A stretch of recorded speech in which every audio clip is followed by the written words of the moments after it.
do too much. I swear that these niggas, they be doing too much. I ain't got it. What's good, YouTube? Welcome back to MANIACITV, man. Today we got Yungeen Ace, the Grim Reaper of Duval County, from the Hip Hop Daily YouTube channel. If y'all haven't already, head on over to my guy Hip Hop Daily, give him a sub, man. Y'all know we rock with him heavy on the channel, and he always coming with that quality, man. So listen, Jacksonville, Florida, the nicest place in Florida to raise a family, the best place in Florida to live, man. And I feel like, you know, we always knew it was, you know, some tension down in Jacksonville with ATK and KTA. We always knew that. But for me personally, and I'm only speaking for myself, I thought it was just, you know, about music. I thought it was just a music beef. Like, you know, Yungeen Ace and Fulio, two guys coming from the same place. You know, they both on the rise. You know, they just don't fuck with each other. It wasn't until, y'all know I've been rocking with Yungeen Ace for a couple of years. It wasn't until Who I Smoke came out, and then when I See followed, I was like, okay, this is deeper than music. Bodies dropped behind this beef, man. Like, these boys, they terrorizing the city. Man, listen, we ain't doing no more talking. We ain't wasting no more time, man.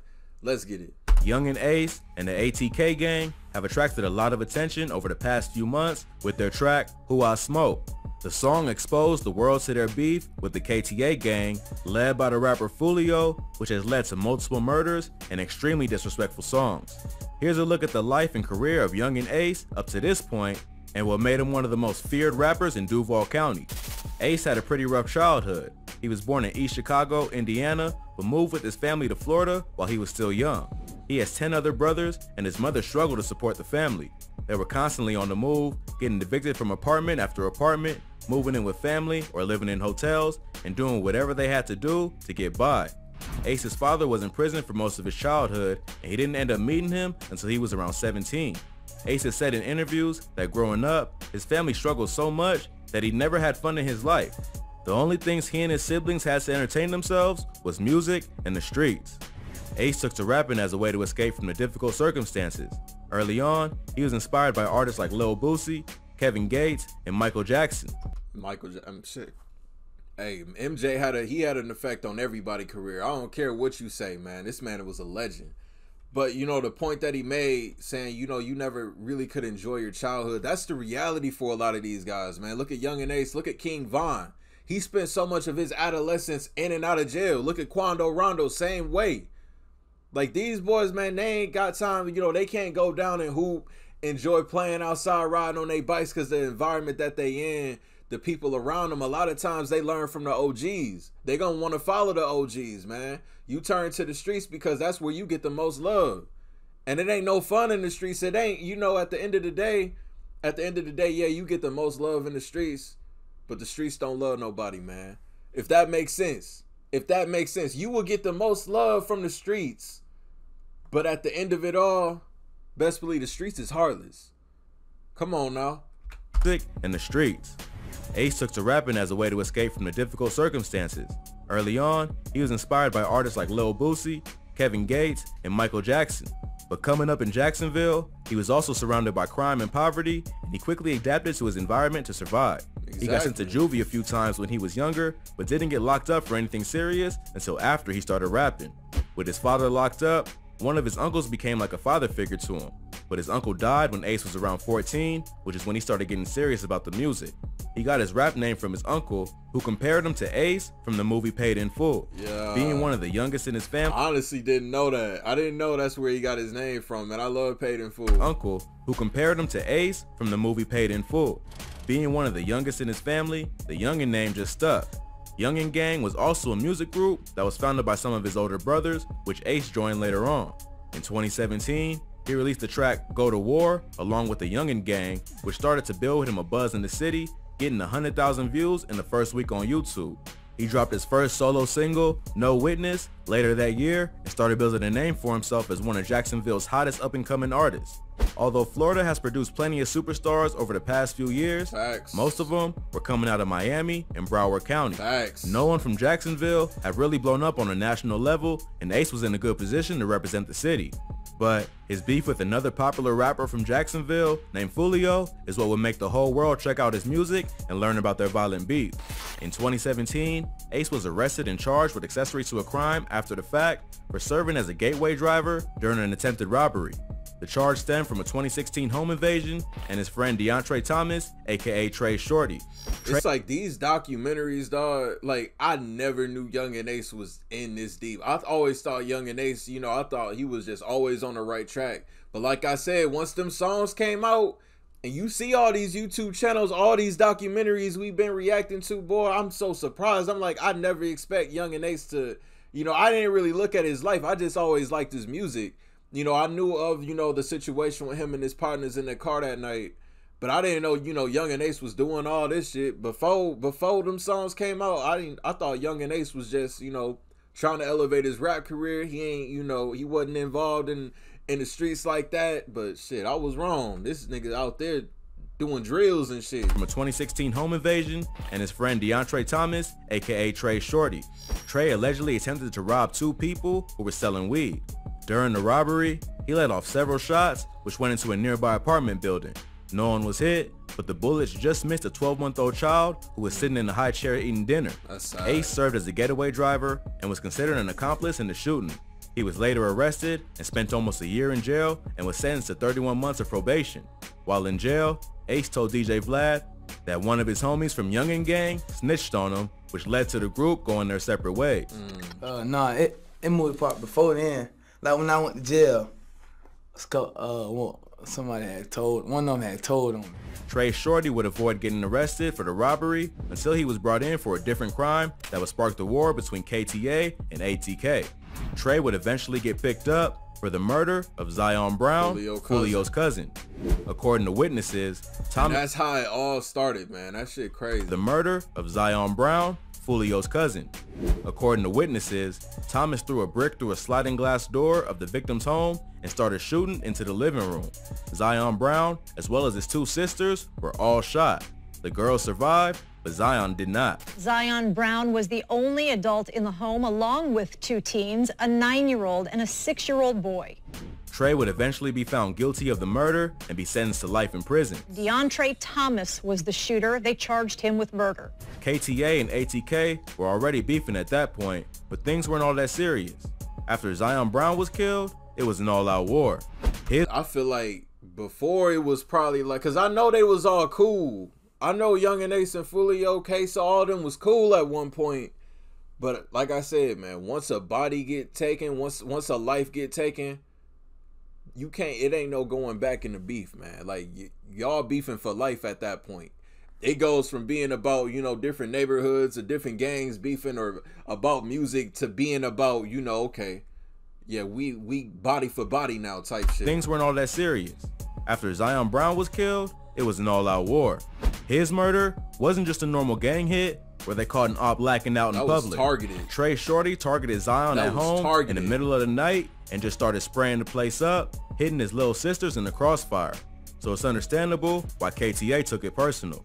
There's no evidence to suggest that Ace was with Trey the night he murked Zion, but the cops said they do believe he had an accomplice. Because Ace and Trey Shorty were clearly cool and running around in the streets together, KTA may have assumed that Ace was the other person there. Or maybe they knew they couldn't get to Trey because he was locked up, so they went after his homie. After getting out of jail for the robbery, things were looking up for Ace. He signed a deal with Cinematic Music Group and was in a good position to do big things in the industry. But in June of 2018, Ace's life would change forever after he was the sole survivor of a drive-by shooting that left two of his friends and his blood brother dead. 18-year-old Trayvon Bullard, 19-year-old Jacoby Groover, and 18-year-old Royale Smith. They lost. Imagine you the only one in the car, 4 people, 4 of you, 2 partners and one your brother, and you the only one that survived. You know how many nightmares I would have every night? Like, dog, I would have horrible PTSD. 19-year-old Jacoby Groover and 18-year-old Royale Smith. They lost their lives late last night. After Zion Brown was killed, Fulio and the rest of KTA were out for blood. Around that same time, Ace reveals in an interview that the ops had already shot up his house once before, but they missed their target. This just be my room right here. Them boys shot my house up. I was right there on the bed, me and my little brother Quan. They shot my house up from right up. Then, on June 5th, 2018, Ace, Quan, and two of their friends, 23 and 4, went out for a birthday celebration at Wasabi, a Japanese steakhouse in Jacksonville. It was 23's 18th birthday, and Quan, who was Ace's closest brother in age, had also turned 18 a few weeks before. This is an iPhone 11 Pro from Back Market. They specialize in refurbished devices that feel like new as second. As they were driving away from the shopping center, another vehicle pulled up alongside them at a stoplight and started letting off shots. In an interview with DJ Vlad, Ace said that he tried to shield his brother from the bullets with his body, but it didn't make a difference. I ain't gonna lie, I tried to like shield my little brother, 23. It was his birthday. So I tried to shield him and make sure he was good, but I couldn't shield everybody though, you know what I'm saying? But I tried to shield him and get out at the same time. He was the only one to survive, even though he was hit 8 times and the 3 others passed away. The murders of Quan, 23, and 4, which turned Ace's heart cold and forced him to direct his rage at Fulio and the rest of KTA, leading to a string of retaliation killings. To make the whole situation even worse for Ace, he would end up getting arrested for violating his probation while in the hospital recovering. Police say Kenyatta Bullard, who is also known by his rapper name Yungeen Ace, is charged with violation of probation.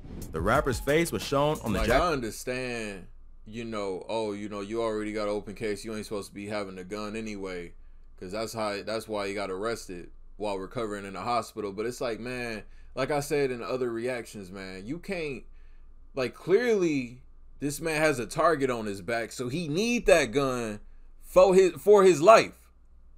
Like, it ain't even he just carrying the gun just to carry it around. No, obviously it's for protection. Like, come on now. Like, I don't know, that shit wild to me, boy. Ace is charged with violation of probation.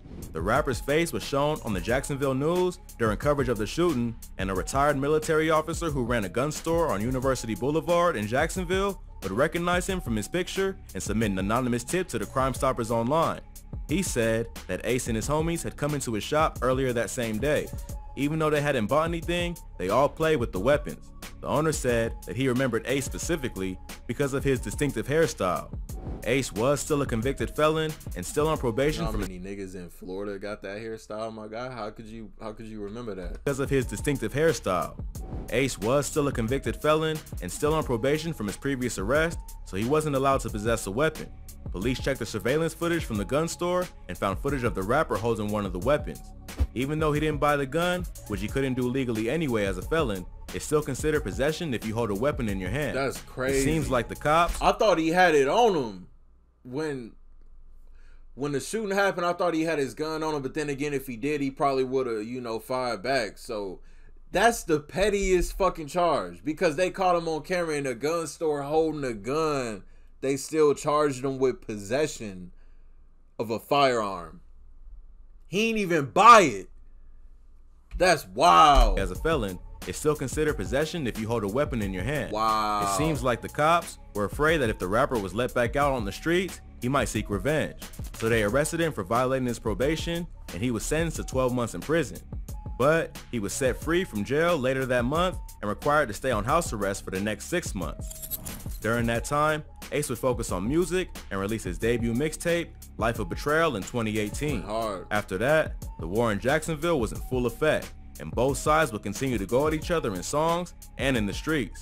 In February 2019, Ace's right-hand man and main shooter, K-So, allegedly killed Fulio's 16-year-old brother, Bibby, in the parking lot outside of his apartment complex. Gunfire erupts inside a Northwest Side apartment complex. It leaves this 16-year-old dead. Neighbors say that the shooting sounded like a war zone. K-So would later be arrested for the murder of another KTA affiliate named Lil Buck the following year and charged with Bibby's murder while locked up. A local rapper linked to a violent gang in Jacksonville is in jail on 2 separate murder charges. What's the update on K-So? Robinson was charged in connection with the 2019 murder of 16-year-old Adrian Gaynor Jr. Check out our video on K-So, Yungeen Ace's shooter, for a more detailed breakdown of his involvement in this ongoing war. A few weeks after Bibby was killed, Ace survived another shooting that left one of his people dead. The rapper and his crew were staying at a Hampton Inn in Waycross, Georgia, when they were ambushed by another group. Around 3:30 a.m., guests at a hotel reported an attack going on in the parking lot. Police arrived to find one victim dead by the pool and another suffering from a gunshot wound inside one of the rooms. The man who died was named Rollo, and both victims were friends of Yungeen Ace. And it's so crazy. He wasn't even in Jacksonville for this one. This man was in Georgia. Like, this how you know you got a target on your back, man. The man who died was named Rollo, and both victims were friends of Yungeen Ace. They crossed 3 state men lines. were later arrested, and it was determined that they were from Jacksonville, making it clear that it was payback for the beef with KTA. Just 2 months later, in May 2019, ATK would get their revenge for Rollo's murder and go after Julio's friend, Tiki. Tiki was shot and killed in a tan SUV not far from the Hilltop Apartments where Bibby was murdered. Not long after that, Zion Brown's sister was also shot 14 times for identifying Trey Shorty as her brother's killer and agreeing to testify against him in court. And she survived. She survived the shooting, but was left in critical condition. An ATK affiliate was arrested for the shooting, but later released after he was able to provide an alibi. But it just shows how out of control the beef was getting, and even innocent family members could get caught in the cross. How you got an alibi? You shot the girl 14 times? He must have had a good-ass lawyer. But it just shows how out of control the beef was getting, and even innocent family members could get caught in the crossfire. While all this was going on, Ace was focused on the music and would leave the street business to K-So and other members of the ATK crew. Around this time, another KTA affiliated rapper named Lil 9 was gunned down in broad daylight. The rapper was the passenger in a car that was driving down Atlantic Boulevard in Jacksonville. Another vehicle pulled up alongside him and fired 12 shots from a rifle into the passenger door, hitting Lil 9 and causing the driver to crash the vehicle into a nearby rim shop. Damn. The driver who survived would record a video inside the shop and post it to social media, letting the ops know that things were about to get ugly. But K-So would turn around and use this video to mock Lil 9, reposting it with the caption, "Boys wanna cry now," with a bunch of emojis. He would then take the disrespect to another level by making a music video for a track, Been Dead, that featured a tiny version of Lil 9 created with visual effects. And the crazy thing wasn't Lil 9, he was K-So's cousin. He doing this to family. This is blood. This is wild. Been Dead, that featured a tiny version of Lil 9 created with visual effects, getting put in the microwave and then into a blunt that K-So smokes. The move was extra savage because Lil 9 wasn't just K-So's op, he was his blood cousin. But to K-So, nothing was off limits, and he wasn't gonna miss an opportunity to taunt his ops, even if he was family. Not long after the Lil 9 murder, K-So would end up getting arrested for the murder of Lil Buck. While locked up, he would also be arrested for Bibby's murder as well. He's currently fighting both cases and is being held until the trial. This means that KTA lost its alleged main shooter, and Yungeen Ace would have to continue on without his right-hand man. A week after K-So was officially charged with Bibby's murder, Ace and his homie Spinna Benz, Wappa with the Chopper, and Fast Money Goon would drop what many consider to be one of the most disrespectful songs of all time, Who I Smoke. The track samples the classic pop song 1,000 Miles by Vanessa Carlton. In the music video, the 4 rappers are messing around on a golf course while smoking cigars. Even though the beat is catchy and upbeat, the verses are a lot more aggressive and contain several references to dead KTA members. The worst is the chorus, which is sung by Yungeen Ace and features the phrase, "Who I Smoke," followed by the names Bibby, Tiki, and Lil 9, 3 of the most high-profile murder victims in this beef. The song immediately went viral and currently has close to 25 million views on YouTube, receiving both support for its creativity as well as criticism for its blatant disrespect of the dead. There is something extra sinister about making that kind of song over such a cheerful instrumental, but it caught people's attention. And that's the thing though, like the song literally, like when you hear it, like of course everybody know 1,000 Miles, and the fact that they on the golf course dressed up, dancing, looking like they enjoying life while dissing the dead is wild to me, man. It shows, it proves, it validates Florida niggas are just different, dog. About making that kind of song over such a cheerful instrumental, but it caught people's attention and brought the beef to a whole new level. Fulio followed up with his diss, When I See You, which remixes the song of the same name by R&B singer Fantasia. The track has a similar vibe, with Fulio disrespecting the dead while also singing a catchy melody. Which one y'all think was more disrespectful? Y'all think Who I Smoke was more disrespectful than When I See? Or do y'all feel like When I See was more disrespectful than Who I Smoke? I'm gonna leave that to y'all, man. The similar vibe, I don't know. with Fulio disrespecting the dead both. while also singing a catchy melody.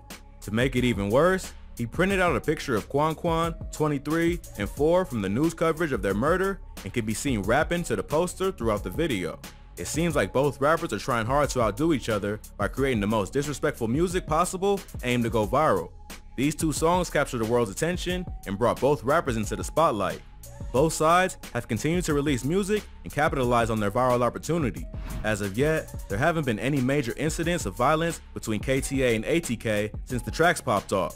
But with so many lives already lost and so much disrespectful music already online, it seems like only a matter of time before something else happens.